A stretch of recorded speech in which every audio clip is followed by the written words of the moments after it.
કદાચ મારા સહિત મારા 10માંથી 4 મિત્રો મત આપશે। 7 આપણે બધા મત આપીએ છીએ। 6 મતદાન કરશે। હું ખાતરી માટે 3 કહી શકું છું। ચાલો કહીએ કે મારા 10 મિત્રો છે, બધા 10 મત આપશે।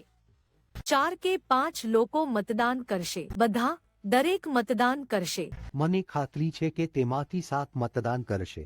મને ફક્ત 2 જ લાગે છે। હા, આ વખતે બિલકુલ મત આપવાનો નથી। હા, હું મતદાન કરવા જઈ રહ્યો છું। હું પહેલીવાર મતદાન કરીશ। હા, હું આ વખતે ચોક્કસ મતદાન કરીશ।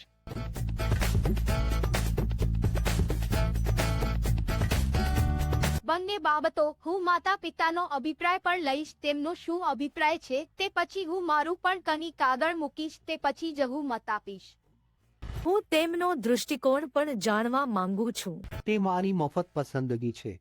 મારા મિત્ર સાથે વાત કરો। મને લાગે છે કે માતા પિતાની માનસિકતા અલગ છે, તેઓ જુદી જુદી પેઢીના છે। હું જાતે જ નક્કી કરીશ। મારે કોની પસંદગી કરવી તે મારો પોતાનો નિર્ણય છે।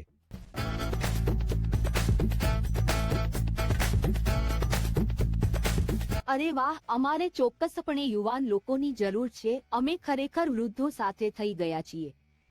યુવાનોએ આવવું જોઈએ અને જેઓ વિશેષાધિકૃત છે તેઓએ વધુ આવવું જોઈએ। યુવાનોની હવે જરૂર છે કારણ કે તેઓ આજની સમસ્યાઓને વધુ સારી રીતે સમજી શકે છે। યુવાન સમૂહ વર્તમાન સમૂહ સાથે કદાચ ઠીક નથી। હેતુ મહત્વપૂર્ણ છે। જો તેમના મંતવ્યો હજુ પણ રૂઢિચુસ્ત અથવા જૂની શાળાના હોય તો યુવાન રક્ત હોવાનો કોઈ અર્થ નથી, પરંતુ યુવાન રક્તની જરૂર છે।